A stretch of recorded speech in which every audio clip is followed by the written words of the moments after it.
العالمين يا رحمن يا رحيم. And welcome back. You are tuned into Salam Media News and Views. It is with myself, Zahid Jadwat, coming to you live via the airwaves of Radio Lansar 90.4 FM in Durban, 105.6 FM in Pietermaritzburg, as well as the various other platforms in which you can find Salam Media, including YouTube and Facebook as well. It's time now for our next conversation for this morning, and that, of course, the vaccination rate in South Africa. So as it stands, it appears as though South Africa seems to have uh, missed the target by far of vaccinating 70% of the adult population by the end of the year. And to discuss this further, we're actually joined now by Professor Kate Alexander from the University of Johannesburg. Good morning and welcome to the show. Good morning, and it's a pleasure to be with you. Right. So, Professor, there's, the South Africa seems to have missed the target by quite a large margin, one would say, when it comes to vaccinating the population. What do you think is the reason for this? I think the key factor is the government hasn't done its job properly. And there are a number of things we can look at. When we think about the reasons why people don't get vaccinated, we could lump them into two different categories. One is what people would refer to as hesitancy. That is that people simply don't want to get vaccinated or don't want to get vaccinated immediately for one reason or another. And the other is the difficulties they have in terms of accessing a vaccination site or accessing the registration system. Now, in practice, those two things often overlap, so that people will give a reason why they don't like the vaccine, but at the same time, they have difficulty being vaccinated. So they're not two totally distinct different things. But in terms of us understanding how we address the problem, then it's worth mentioning them separately. So that with regard to hesitancy, there's an enormous amount more the government could have been doing in addressing the problem. With regard to access, similarly, there's a lot of very basic things that they could be doing. But we see the problem if we look at particular demographic categories. So let me give just one example to you to start with. Black African people, according to the survey that we conducted in November, only 35% have been vaccinated, but amongst the whites, it's 44% vaccinated. So if you're white, you're far more likely to have been vaccinated than if you are black in South Africa. Now, if we ask a question about why that is, we find that it's not because of hesitancy. It's not because black Africans don't want to be vaccinated. On the contrary, the figure for hesitation is much lower amongst black Africans than it is amongst whites. 24% are giving answers which show they don't want to be vaccinated or probably don't want to be vaccinated, whereas among whites it's 30%. So we have this contrast. Black people want to be vaccinated but aren't getting vaccinated. White people are getting vaccinated, but also more of them are saying they don't want to be vaccinated. So we have to probe the reasons for that. And one of the key factors is the difficulties that poorer people have in particular in getting to vaccination sites. And of course, in South Africa, there's a relationship between race and poverty.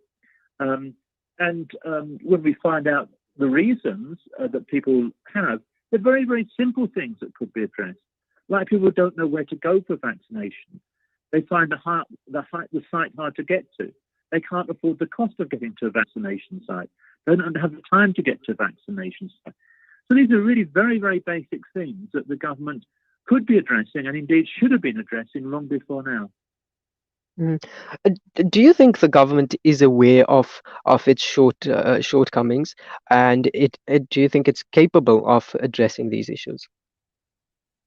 Well, it's certainly aware of the basic shortcomings, partly because on its own EVDS system, they've known for a long time that there's been a different rate of vaccination amongst insured and uninsured people. Now, insured people are those who've got, basically they're the ones who've got medical aid, and uninsured without. And back in September, they published figures which showed that insured people about 50% had been vaccinated, and uninsured people about half of that figure. So they know that from their own data. But they will also read, and I know that they read some of the research that we produce. And on one occasion, I remember the minister was citing it, so that they will also know it from the survey data. They know that the way in which the vaccination rollout is discriminating against poorer people and is discriminating against black people more specifically. So they do know these things, but they're not addressing them fully. And I think that one of the key reasons is that they simply don't put enough money into things like communications and information, and they don't put enough money into, for instance, simply making sure that vaccination sites stay open longer. And they do try to explain that, say they don't have enough money to keep the vaccination sites open over the weekend, most weekends. And that's a key factor, particularly for workers. You know, if you've got vaccination sites that close at 3 o'clock and you are finishing work at 5 o'clock, you can't get to the vaccination site. And that's a common complaint that we hear in our research, and it's shown up in the survey data.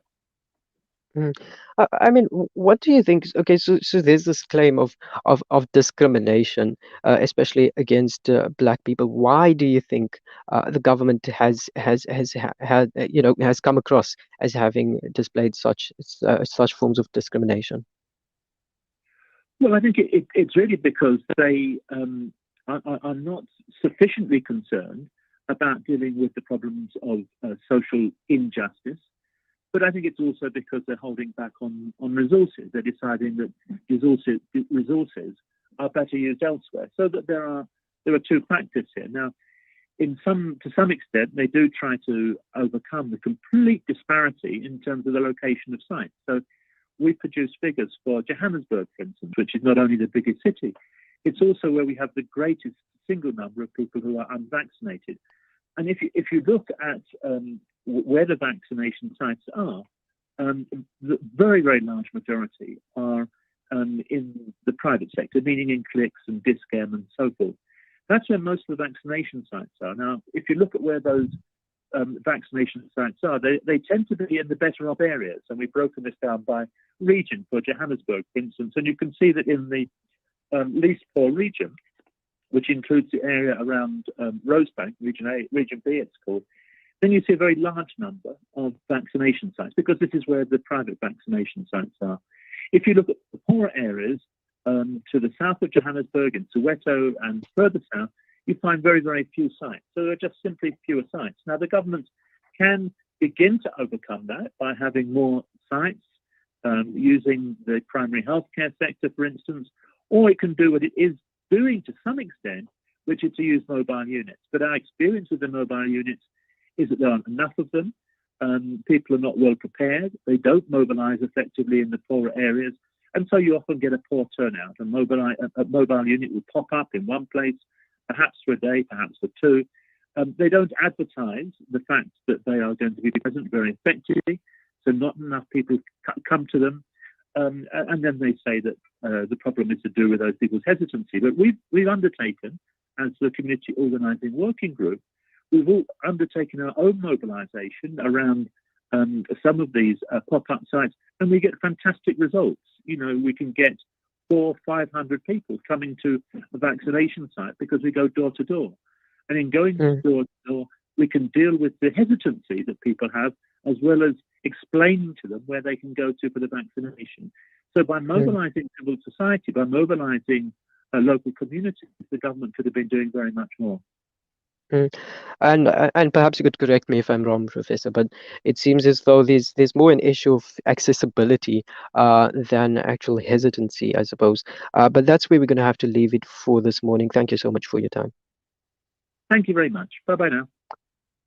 That was Professor Kate Alexander, Director of the Center for Social Change at the University of Johannesburg, speaking to us about the reasons based upon his research as to why South Africa has failed to meet its 70% of the population vaccine target by the end of this year. Let's take an ad break, and when we get back, we wrap up the show. Please do stay tuned.